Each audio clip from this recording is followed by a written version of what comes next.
श्रद्धेय गुरुदेव, भगवान न्यायकारी और दयालु कैसे हो सकते हैं?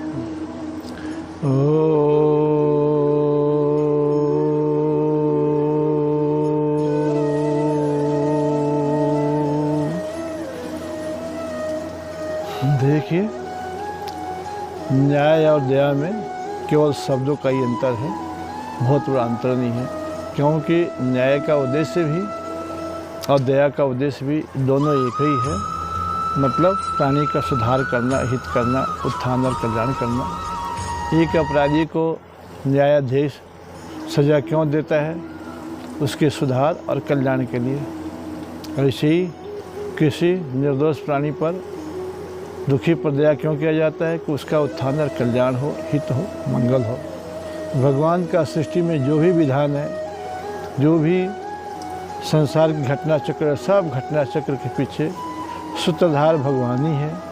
और हर घटना के पीछे भगवान का उद्देश्य जीव को उत्थान और कल्याण की दिशा में अग्रसर करना, उसको मजबूत बनाना, सफल बनाना, सार्थक बनाना है।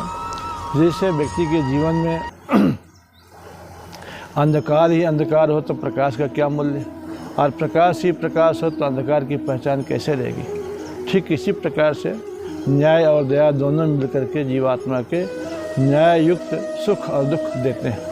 व्यक्ति के जीवन में न्याय के अनुसार ही सुख भी मिलता है, न्याय के अनुसार ही दुख भी मिलता है। तो जितना दुख का रोल है उतना ही सुख का भी रोल है। सुख के बिना व्यक्ति के जीवन में धैर्य उत्साह नहीं बन पाता, और दुख के बिना व्यक्ति की सहन शक्ति विकसित नहीं हो पाती, प्रतिरोधक क्षमता नहीं बढ़ पाती। इसीलिए दोनों ही महत्वपूर्ण है। अब परमात्मा में दोनों ही चीज़ें हैं। परमात्मा के लिए कुछ भी असंभव नहीं है। इसी प्रकार परमात्मा अनंत दया, अनंत करुणा, अनंत न्याय और अनंत सुख, शांति, कल्याण की भावनाएं भरी पड़ी है, जो जीव के उत्थान और कल्याण के निमित्त है।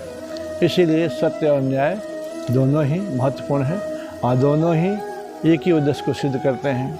क्योंकि यदि जीवात्मा को दुख नहीं मिलता है तो उसको उन्नति के पथ की बाधाओं को दूर करने की सामर्थ्य भी जीवात्मा में नहीं आ पाती। इसीलिए उसको मजबूती देने के लिए, उठाने के लिए दुख का भी उतना ही महत्वपूर्ण भूमिका जितना सुख का होता है। सुख एक प्रकार से मंजिल है तो दुख एक प्रकार से शुरुआत है, प्रारंभ है, जो प्रथम चरण का विकास की तरफ उन्नति है। इसीलिए सुख और दुख, मान और अपमान, जीवन और मृत्यु, स्वास्थ्य और रुग्णता दोनों एक दूसरे के सहयोगी हैं, और दोनों एक दूसरे के लिए पूरक हैं, उत्थान में सहायक हैं। इसीलिए परमात्मा से यदि सुख मिलता है तो दुख भी मिलता है। क्योंकि परमात्मा हमारे कर्मों के अनुसार सुख और दुख दोनों देता है, कड़वापन मीठापन दोनों मिलता है। इसीलिए व्यक्ति को जीवन में न्याय का जो स्थान है वही न्याय दया का भी है, और जो महत्व दया का है वही महत्व न्याय का भी है। दोनों एक दूसरे का सहयोगी हैं, विरोधी नहीं है, और दोनों एक दूसरे के कल्याण के लिए हैं।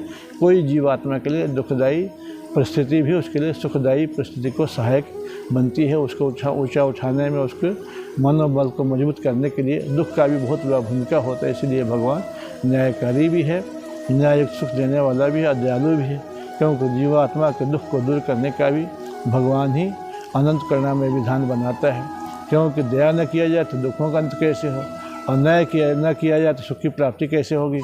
इसलिए न्याय और दया दोनों एक दूसरे के पूरक हैं, दोनों समानार्थक हैं, विशेष अंतर नहीं है। केवल समझ की कमी होने से लोग दोनों को विरोधाभासी मानते हैं, पर वास्तव में विरोध नहीं है, दोनों एक दूसरे के पूरक हैं। इति ओम शांति।